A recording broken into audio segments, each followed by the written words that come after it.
Union Square. He's earned the Atlas.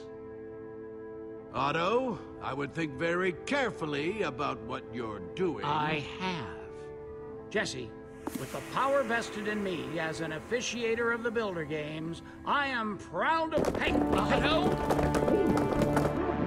What are you doing?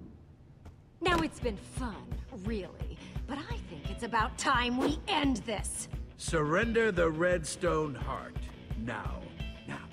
Because, I will trap you here. Forever. You heard, Otto. The Atlas is mine. Yeah, we're gonna talk to Otto about that later, but trust me, the Atlas will never be yours. Oh, you're going down, Hadrian. Of course, they're of no help to us. This is useless. Well. Just Oh, you with us or not, Em? tisk tisk. Seems like classic Emily. She's always been a touchy one. I'm still with you, Jesse. Yay, Slab's fighting with us. This didn't happen in my original playthrough. Oh dear, oh dear. Jesse, time to take what is mine. Okay, time for some battle. Oh dear. Oh, gotcha. Oh, never mind. You got a shield. But not quick enough for my axe. Oh, what the? Don't forget my axe, Hadrian. Oh dear. God, I need quick reflexes to do this. Oh hi, give me quick time events. No, give me the quick time events. Quick, roll out of the way. Quick time event. No. It was an honor to fight the sun. Oh, so that didn't really matter then. Oh, I guess maybe I didn't lose as many hearts, but... Oh, you got skills, but you're still no We'll match. see about that. I got this, Hadrian. Oh dear. Had enough, Hadrian? Wait! I'm getting better at these quick time events. Not too far. It was just supposed to be a game. You expect me to believe that? Come on, sport. Haven't you ever had anything get away from you before? I mean, can't What does you that have to do with anything? forgive me? No! Whoa! Hi! I just instinctively pushed that. Oh, no. No! And that's our game, sports fans. The Redstone Heart has been returned to its proper owners.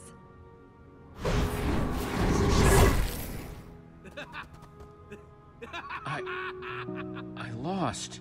Hey, fancy meeting you here. You know, I've sent hundreds of competitors to these respawn pits. Never knew it hurt so much. Sorry.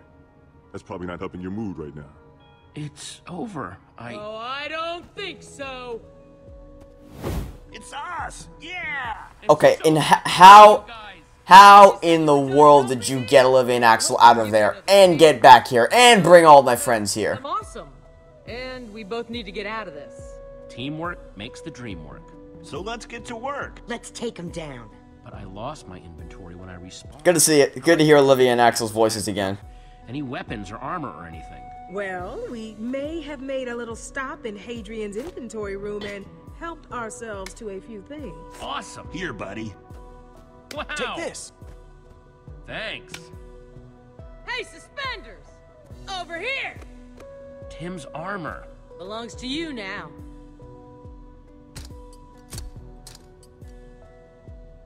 Yeah.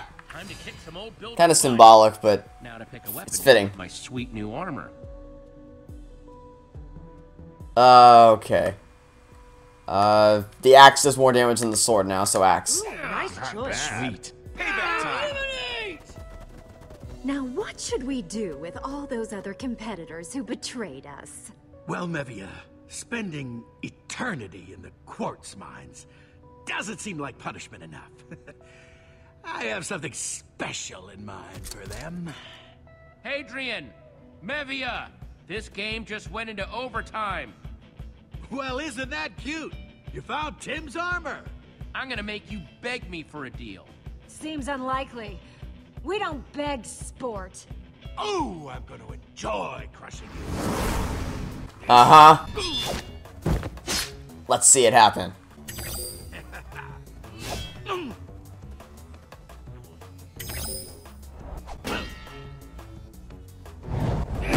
Oh, no. So, wait, it didn't matter which weapon I picked, because I'm just switching between them anyway. Well, why?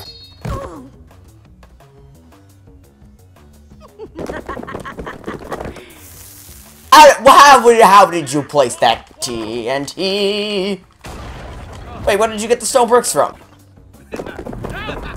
Oh, great. There. That should keep me quiet. No one gets out of obsidian. Harper. Unless you have 2 diamond pickaxes. Time to go to work. Don't you know it? Or don't I know it? Or something.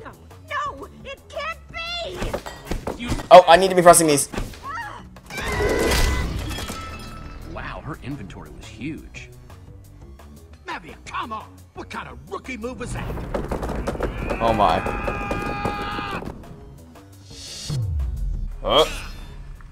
Oh dear. Oh dear. Oh dear.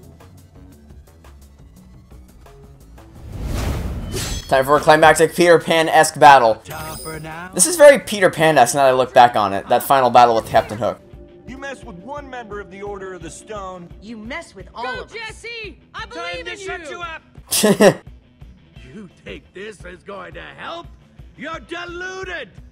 Let's take him to the slab lab. The slab lab.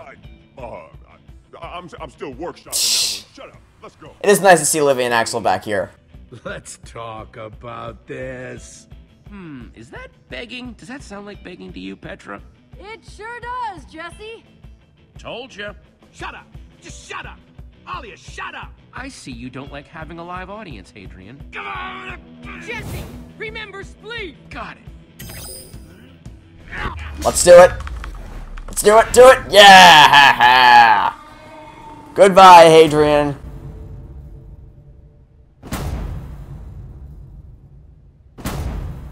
Your game is over.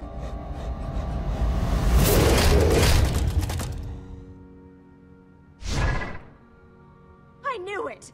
You and your stupid deals! There's no time for that now, Mevia. We have to get out of here. Come on!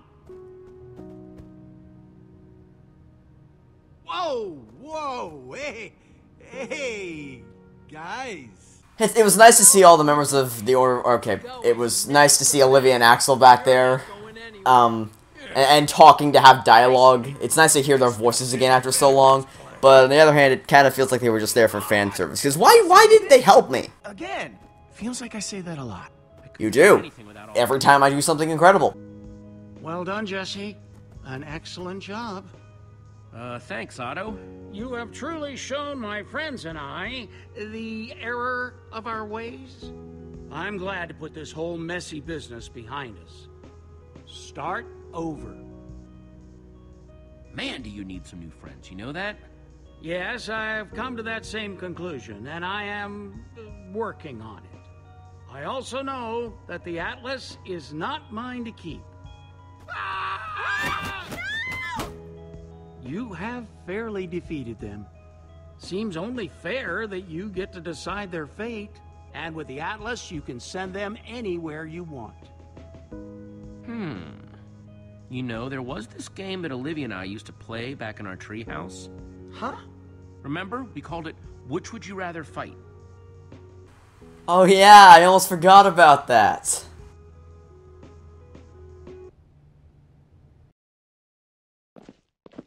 And that's when I yanked Palma's redstone heart right out. And the whole thing shut down. Man, you guys have had some crazy adventures. So many people trying to kill you. Goodbye, Jesse. Goodbye. Thank you. That all of them? Everyone that wants to go home anyhow. Except you folks, that is. I can't believe how many competitors actually want to stay and keep playing the games. Thanks to you, my intrepid new friend, I can actually work on making them fun again. Who would want to stay? Yeah, who would want to stay? Would want to stay? Seems kind of weird. They are pretty fun games, you know. Admittedly, they got a little, well, out of hand before, but I'm going to make sure that doesn't happen again. And I'm gonna help too. You taught me a lot about fairness, Jesse. And I'd like to use that new knowledge for something good. Oh, and speaking of fairness, I think this is yours. Oh, man. Yes! Yes, we got the Lucas Journal ending. Not that it does much, because we just get this little extra bit of dialogue, but still. Yes! I guess he wasn't so immovable after all. Well, Em, how about you? You said you wanted to go home, right? Yes, I just can't decide if it's what I want. You get to leave and go on more adventures. Do I really want to go back to farming? I mean, it has been ages since I've seen it. This is something else. She's been begging the whole time to go home, and now she's like, no, I don't want to go home. What the heck? It doesn't make any sense. And then who would say, come with us? Why? It doesn't belong in our world. Yeah, here. Let's do that. I'm gonna steal you from your world and bring you to my world, and we'll deal with the consequences later. No. There's too many other Order of the Stones. We got the YouTubers making their own Order of the Stone. We got Asa, their own Order of the Stone. Now we got her. Ugh. Oh, hello. What you doing? I was just observing Harper, all by herself over there. She seems lonely. Come on. Hey, Harper. Oh, hey, Jesse, Ivor. I was just watching folks head on home. Things really worked out, huh? Well, I guess this is goodbye. Truth be told, not really sure what I'm gonna do with myself. Crown Mesa was the closest thing I've had to a home in a long time, and well, clearly they don't want me back. So now I'm kinda, well, without a home. You could always come with us. Yes, that's a lovely idea. Nah, that's real sweet of you and all, but I can't just keep tacking myself on to other people's lives. It's time for me to find my own world, my own home. Try to make up for the not-so-good things I've done. If my experience is any indication, you'll probably still be haunted by nightmares for a while. Waking terrors, guilt sweats.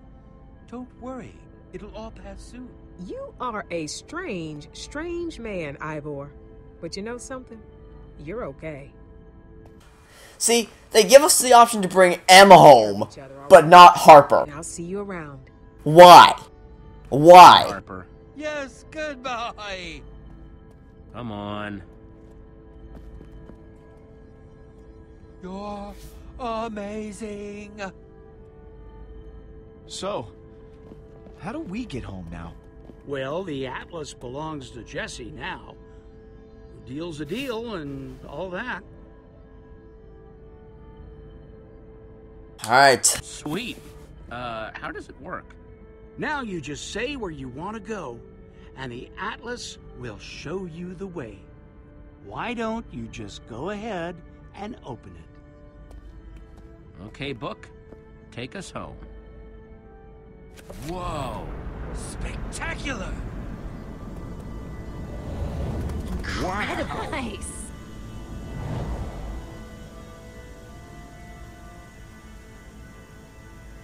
There it is.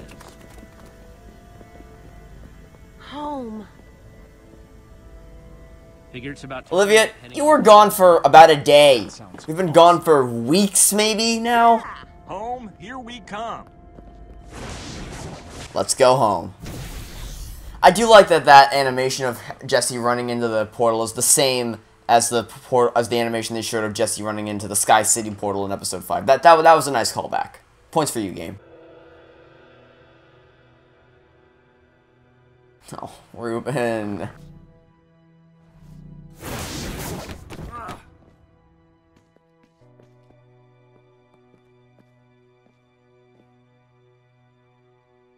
Jesse, look! Can you believe it? We made it! We're home! After all that time, all those portals, we're home! Yes, it does feel pretty good, doesn't it? Oh, come on, was there ever any doubt? Of course we made it home. Well, I wouldn't say I doubted you, but, for a while there, I almost forgot what home even looked like. It is good to be back. I'm just so glad we're all back together. That Atlas is so cool. I'm glad Otto let you keep it. Fabulous, yes! And that's not all we I missed having Olivia and Axel around. You get. Yeah, show him, Jesse. We get to put everything down if I remember correctly, so we'll just go... I'll go in order. The enchanted flint and steel. The one that started the whole thing. Yeah, none of these other adventures could have happened if it weren't for this. This part right here really does feel like a finale to the series. The magical source of all of Sky City's precious materials. Whoa, wicked! The rest of the episode doesn't feel like it, and I'll talk about that once the episode ends. The mask of Cassie Rose, aka the White Pumpkin. Oh man, that's even creepier looking than I imagined. Palma's Redstone Heart. I know that Palma was evil and everything, but I still kind of wish I could have seen it. The Portal Atlas. I could have lost all the rest so long as we got to keep that. Huh? I wonder what Soren would have thought of it. So much power contained. Would have been a great opportunity for Soren to show up right now, but nope. There, Ivor. Sorry.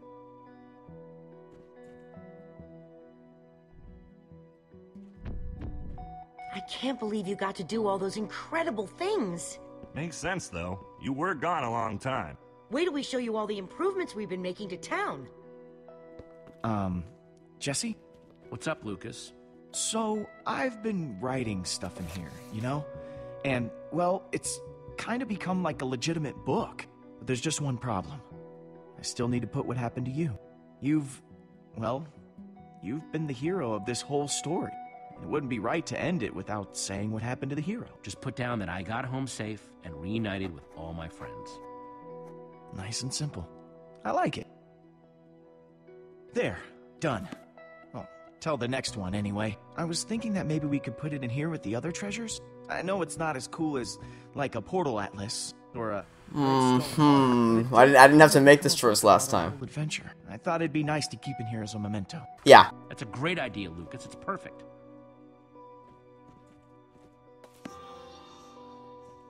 Hang on.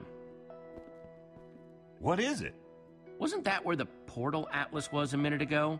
Yeah, that was definitely where you put it. Guys, flint and steel are missing too. And where's Ivor? Must be headed for the portal network. Is that bad? What should we do? That's all right. He went on just as epic a journey as the rest of us. If he wants to dive right back into the portal network, well, I think he's earned it by this point. So you think we should just let him go? Yeah, I do. Come on, guys. Let's go home.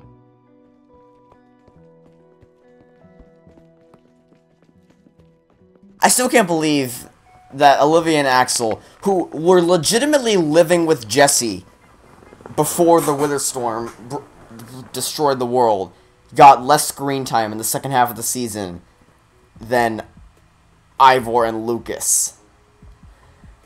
And also Petra, who is apparently an elusive shadow, is now one of our closest friends. Which, hey, I'm totally okay with that, because Jetcher for the win. Still, I don't know. Okay, so before I talk about... I guess I should talk about the choices first. Okay. You and 76.7% of players does Petra, obviously. 32.5% of players does not distrust them, minority. 12.7% of players win the race, minority. 41.6% of players agree to Hadrian's Deal, minority. And 16.9% of players encourage them to go back home. Okay.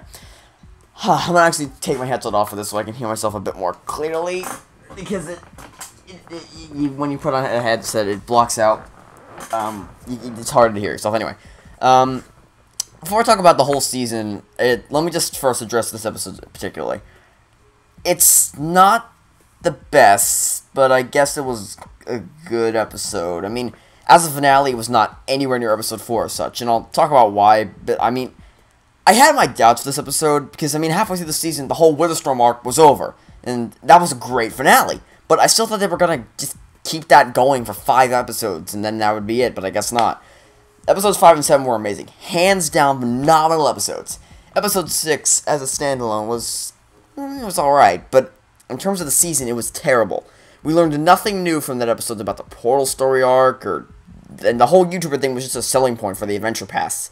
I mean, I talked about that already. But it was designed for people who weren't going to buy the Adventure Pass. And then when kids see that they can, quote-unquote, meet Stampy in the game, they beg their parents and boom, Telltale makes money.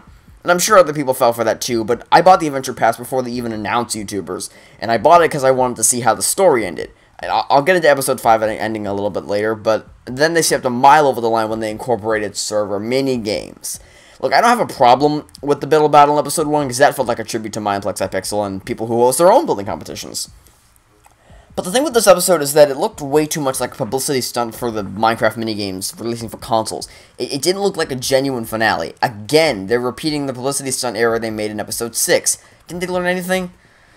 One way or the other, I was pleasantly surprised, as seems to be the case with a lot of things that I'm pessimistic towards. But the biggest problem with this episode is that they tried to pack too much story into too little time. They tried to give a lot of backstory for these games, but it all felt just rushed and underdeveloped. The reason why the first half of the season worked so well was because they introduced a bunch of plot points in Episode 1, Lucas being a former Ocelot, now you have to work with him, Ordo's past drama, Jesse's transition into becoming a hero, etc. And you had time to develop these things across the 4 episodes. You had Petra's wither sickness, which I heard Petra may not get wither sick, depending on what happens, but, I mean, the reason why Episode 8 was so, the reason why Episode 8 doesn't work, it's because it's not concluding anything we've been expecting to conclude. All the plot points were introduced in this episode, so we didn't really care. If we had been in this world, forced to compete in these games for 3 or 4 episodes, then they could have more easily and gradually fleshed out the conflicts and the backstory. And maybe that Tim reveal would have felt more epic. Maybe it would have felt better to finally crush Hadrian into the ground, and then go home. And if you're going to try and tell me, they only have 2 hours to flesh out the first story, you can't judge them, then I will say, yes, I can. Why? Because they proved that in the last episode, they know how to fully flesh out the story in 2 hours left just fine. I mean, okay, let's go back to Episode 7. At first, it appears to be a normal world with a mesa biome. Then as you explore, you find a zombie, so you try to kill it. But when you do try and kill it, you realize, hey, something about it is making it stronger than every other zombie in the world. And then you stumble upon an abandoned town with chickens and zombies under the same spell. After realizing the townspeople are also under the same spell, you realize maybe something's not right here. So then you run into this mysterious lady who was trying to do something suspicious. And then you meet Palma, a prototype autonomous management agent. You talk with Palma for a little bit, learn that his method of making things useful, yay, is enslaving the rest of the townspeople. I look forward to studying that aspect of your personality once you have been made useful, yay. We don't really have a reason to care about this world, I mean, no, not this world, but the Mesa biome world, at that point, other than just moral values. But then Palma enslaves Petra and Lucas. Now we have a personal reason to care about shutting down Palma. So then we discover that Harper created Palma and have to complete QuickTime events to escape. Once we make it to Harper's lab, the scene is appropriately paced so that the rest of the backstory doesn't feel like mindless exposition dumping. And from that point on, it's all about saving the people of the town, rescuing our friends, and in turn, going home. Except that we learned that then Harper's just a useless piece of garbage, but they can appropriately do that in 2 hours and make a really freaking good episode. So I don't understand why they didn't do this for the season finale. They would still have a problem of all the conflicts not being appropriate for finale, but at least it would make a great standalone. And the other thing with this episode is that they answered a few questions, but they also left a few questions unanswered. For instance, when the opening credits are rolling, Harper explains that they used to host these games like they were the Olympics until Hadrian and Mevi turned into an oppressive dictators. But why do they host these if absolutely nobody is watching? We've been in the Old Builders world this whole time, but then where did we fall from? Oh, I'm sorry, we weren't in the Old Builders world the whole time, because as it turns out, we were in the Nexus of the Universe. But again, where did we fall from? How did Harper get there? Why is Hadrian so afraid of the Redstone Art? Why did Cassie Rose leave? How does the portal system work if we just fell into an abyss and then fell down? How did Harper get there if that's the only way in? Why is the only way to get into the world in the middle of a Spleef tournament? Even if you look past those things, the most personal storylines and character arcs that have been around since Episode 1 felt a little too out of nowhere. It was like, oh, the Usher from Episode 1, the most insignificant character since Tree Number 2, was brought to the world. By the way, here's Livia and Axel for fan service. Also, here's Harper again, which, by the way, her entire character arc was so dull. And think about it. Oh yeah, I know how to get you home. By the way, I'm an old builder. Oh, I also use the only key in existence that can grant access to the old builder's little hideout in the construction of a power-hungry computer. So until they announced their release date, I was expecting some sort of big reveal. Something like Soren was with the old builders and built the portal system, and then he left for some drama that we would find out. Then he missed adventuring so much that he founded the Order of the Stone. And after that failed, he resorted to Enderman because, if you remembered, he said something like, "They always do what you tell them to."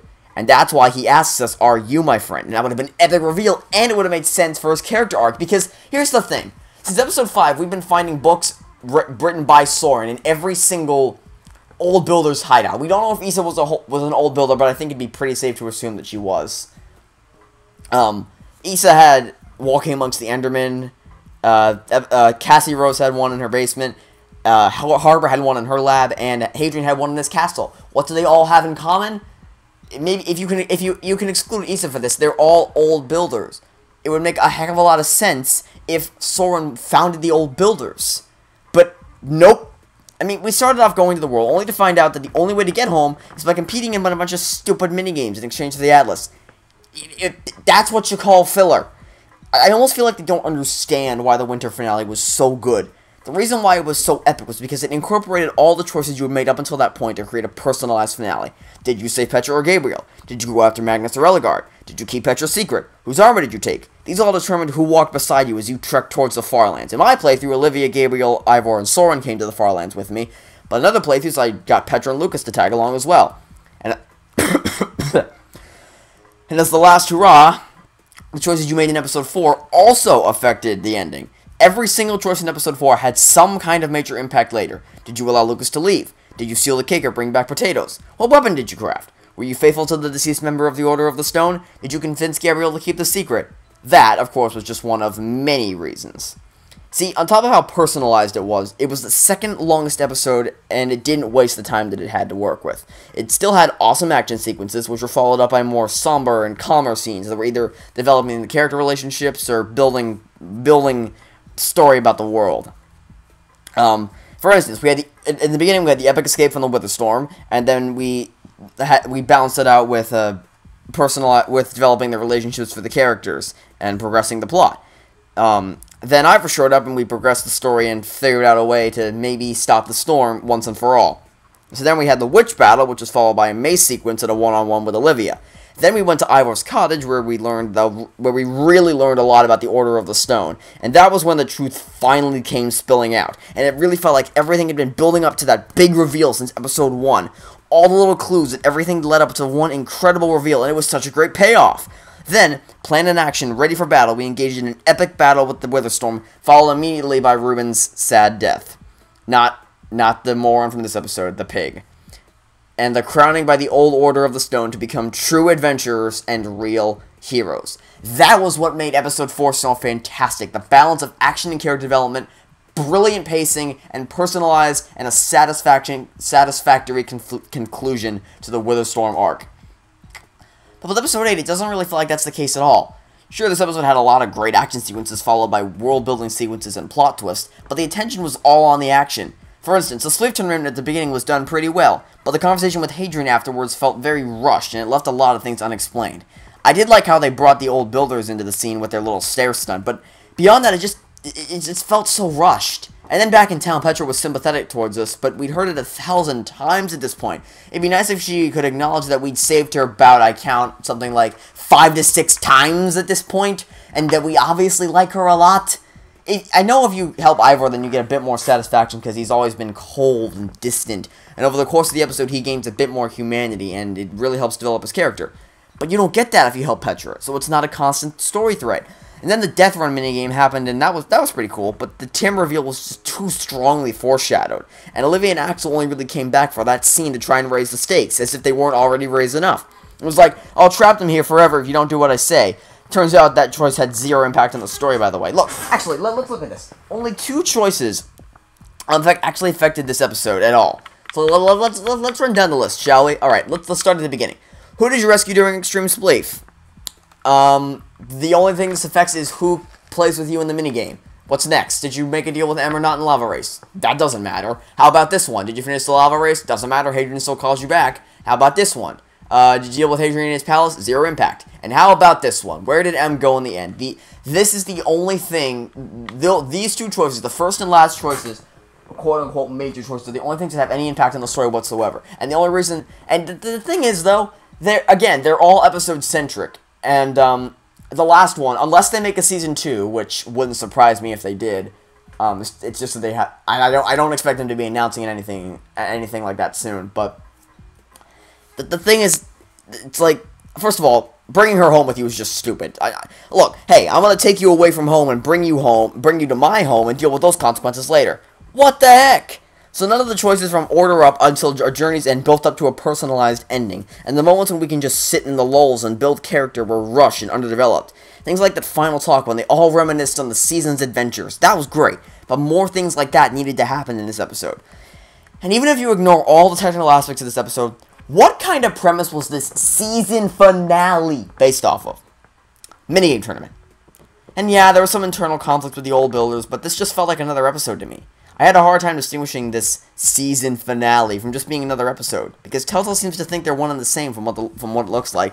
The winter finale worked because for 3 whole episodes we tried time and time again to take down the storm, but we overcame all personal conflicts, came up with a plan, defeated the storm, and Jesse and friends became the new Order of the Stone. As I already mentioned, it really felt like what the entire season was building up to up until that point. But I mean, with this episode, they introduced all these conflicts in the episode, so it didn't feel like a finale of anything. A good finale should bring long-running storylines to a close, go out on a high note of some kind, and potentially tease for a second season, like they did for Designated Survivor. Granted, they kind of backed themselves into a corner with this because they spent the entire second half of the season portal hopping and exploring self-contained conflicts. But to me, if they wanted to make a truly amazing season finale, what they should have done, this is what I think they should have done. What I think they should have done is just go home. Because the only reason this episode exists is because Harper is useless trash. Sure, you could say that this episode concludes the old Builder storyline, but we only really got to know them in episode 8, so it's hard to get emotionally invested. Other than that, there weren't really any other storylines to conclude because it was all done in the first half of the season. Because here's what I think they should have done. I think what they should have done is I think they should have gone home really early episode. I think they should have gone to the old Builder's world, just maybe done a spleef minigame, gotten the Atlas, got the heck out of Dodge. That's it. And then the adventure could have had some sort of nostalgic value if they'd went back to their own world. Maybe the Order would have shown up, the original Order, Magnus or Eligard, depending on who you saved, Gabriel, Soren. And maybe, actually, no, that would work really well. Maybe Soren could reappear, and then, you know, Soren could redeem himself for running away like a coward, and he would face the old Builders. That would have been awesome. Like, maybe the old Builders would have already gone back to their home world and started wreaking havoc for ruining their games. That would have made it a great finale. I mean, I guess I was expecting some sort of big twist, like Soren's command block. I mean, Soren's name was present in the book in every world we visited, like I already mentioned. If they wanted to connect it to the first episode season, they should have brought him back in episode 8 to redeem himself. And that would have made sense since he was introduced as Soren, Builder of Worlds. But hey, missed opportunity, I guess. Alright, well that's all I have to say about episode 8. So let's talk about the series as a whole as the credits roll. But before I do that, I do want to get out my list of predictions, because from what I've seen, I was dead on accurate. Before I started episode 5, I made some predictions on the spring season, and looking back, it is crazy how accurate I was. I predicted that respawning was going to be a thing, and it was in this episode, so that's point 1 for me. I predicted that Ruben was coming back, and I technically wasn't wrong. The mod territory, I thought they were going to dip into the mod territory, which they did with Skyblock, and I guess a Redstone mod if you want to look at that, and server minigames. Community Worlds, they did that with the big YouTubers in. I also predicted that they were going to incorporate bigger YouTubers. I nailed that on the head. And I predicted that zombie-sized chickens, that first choice we made, was going to have some sort of impact on the story. And it did. Awesome. I'm a beast at predicting things. Okay. Well, let's let the credits roll and allow me to reflect on the series as a whole. Minecraft Story Mode. Okay. Let's flash back to about 2 years ago when this was first announced. At the time, I knew little to nothing about Telltale, other than that they made Back to the Future, which I loved. Sadly, my younger self didn't make the connection in gameplay and ended up thinking this was going to be like playing a regular Minecraft, a first-person mode and everything, just with NPCs in a similar to an open-world RPG. Boy, howdy was I wrong. However, that doesn't mean I didn't really enjoy this game. I did, quite a lot in fact. So as I always do with these reflections, I'm going to get into the specifics of what I thought of this game as a whole. As with other Telltale titles that I've recently played, it was all about choices, mediating disputes, sending members of the group away, and accusing YouTubers. While on the subject of the choices, actually, something that I noticed is that in the first 4 episodes, the choices were a lot deeper. They resembled The Walking Dead more, I think, in the sense of sending characters away and picking sides, choosing objectives over friends, and deciding whether to leave at night or in the mornings. Because that was a carbon copy of one of the choices in episode 1 of season 1 of The Walking Dead. But in the final 4 to 5 episodes, the choices kind of took on a style of their own. I mean, sure, in Order Up, it was save one character or help another, or in episode 6, it was about saving your friends or chasing the white pumpkin at the loss of a friend. So that was still there, but I felt like it was just a little bit different from earlier episodes. Lighter, I might say. So let's talk about the story for a second. Now, the story throughout the whole thing was inconsistent. Episodes 1 through 4 were epic in the sense that of taking down a massive wither storm that threatened the existence of the world, and a coming-of-age story for Jesse and his friends. And yeah, the villain didn't have a lot of personality to him, unless you see Aiden as the villain, but I guess he didn't need to have it, because you saw how devastating the Witherstorm was as soon as it spawned in. It took a while for the action to get going, but once it got going, it really got going. And then episode 5 started good with the main 4 working together. Then 2 of the main 4 were written out of the story, whilst the other 2 were thrown into chaos in other worlds, along with one member of the original Order of the Stone, Ivor, and Lucas tagging along for some reason. I thought that the first main arc had a lot of depth, heart, and compassion, and you all saw it, tears. Ruben's death did not bring me nearly as many tears as the ending of The Walking Dead Season 1. I cried almost all night for that. Oh, that was so tear-jerking for me. Season 2 as well, but Season 1 was on a completely different level. I still teared up, though. So I enjoyed the original arc very much. It just felt like the series took an unnecessary turn with episodes 5 through 8. Don't get me wrong, I thought the episodes were great, but they just didn't capture that original fire that the first 4 episodes had going. Throughout all 8 episodes, however, there were solid character moments with pretty much everyone in your group. Petra, Lucas, Ivor, and Ruben primarily. Olivia and Axel were also well developed, it's just that they weren't in the season for half of it. Sadly, I didn't get Jetra at the end of it, although maybe, if they make a season 2, I'm hoping maybe they'll take my feedback, maybe they'll take our feedback as a community into account. If they make a season 2, maybe. I don't know. Regardless, another thing that I like was how it was compelling to both longtime Minecraft fans and players who just like Telltale Games. It stands as a self-contained save the world story within the world of Minecraft, but for fans of the game, things like punching trees, building competitions, build battle, crafting, nether trips, dirt huts, tree houses, redstone circuits, and mad TNT men, mob grinders, command blocks, enchantment tables, you name it, they all hit a special place in the hearts of Minecraft fans. So I like that Telltale incorporated those kinds of things for the longtime fans. Something else I heard is that, and I don't know if it's true, is that Telltale imagined, designed, and built every single set piece you see in the game in vanilla Minecraft. Do I believe that? I'd have to take another trip to Redstonia to see how these things are believed to work. And then I'll try and make it myself. Did the game just freeze? God, I remember this title screen. The first day I got Minecraft Story Mode, I was so excited to get into this. Oh my god. This title screen and this music, it's just so nostalgic for me. Oh, I miss those days. Anyway, the gameplay was very much like any other Telltale game with choices, meaningful choices, branching stories, world exploration, and puzzles. One thing I did notice was that, unlike in The Walking Dead, there weren't as many puzzles. I know I just got done saying earlier that this game didn't have had more puzzles than most of their recent titles, and yes, that's true. The Walking Dead New Frontier, I think, may as well have had negative puzzles. But this actually had a lot of puzzles for a Telltale game. Walking Dead Season 1 had the most, but still.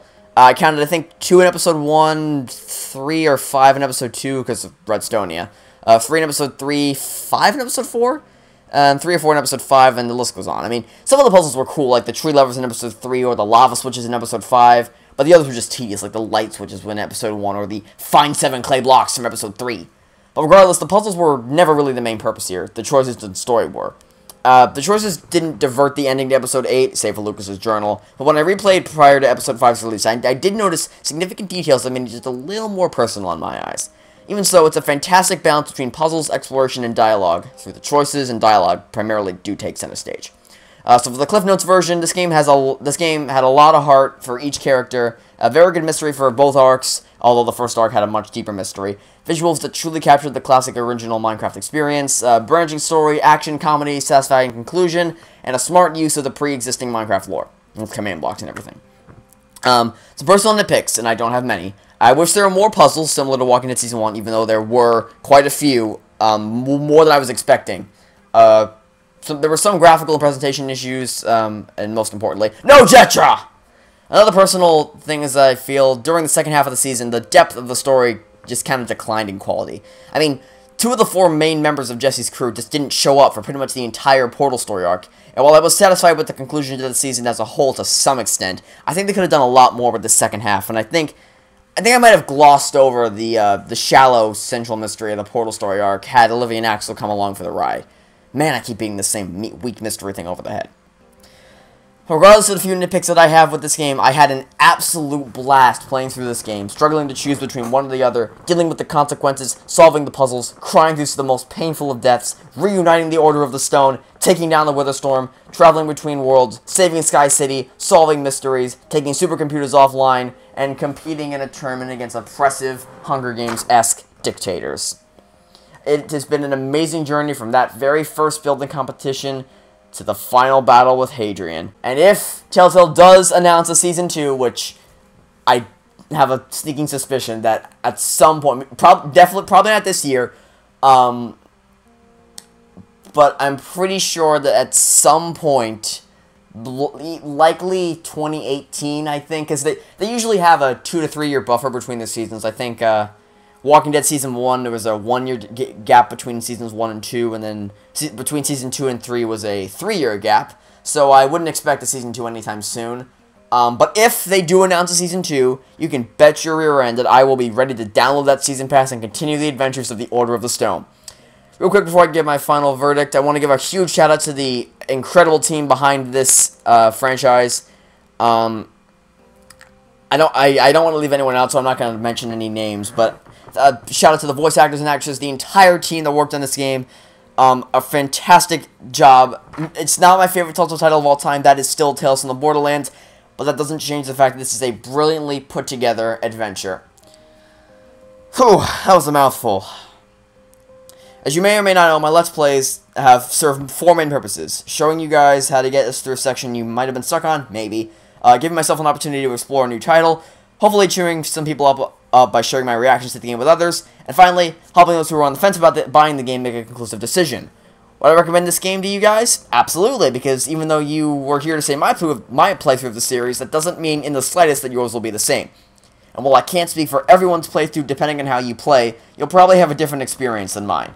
So for Minecraft fans, Telltale fans, or those who just simply want to craft their own story, get it, I would recommend that you pick this one up.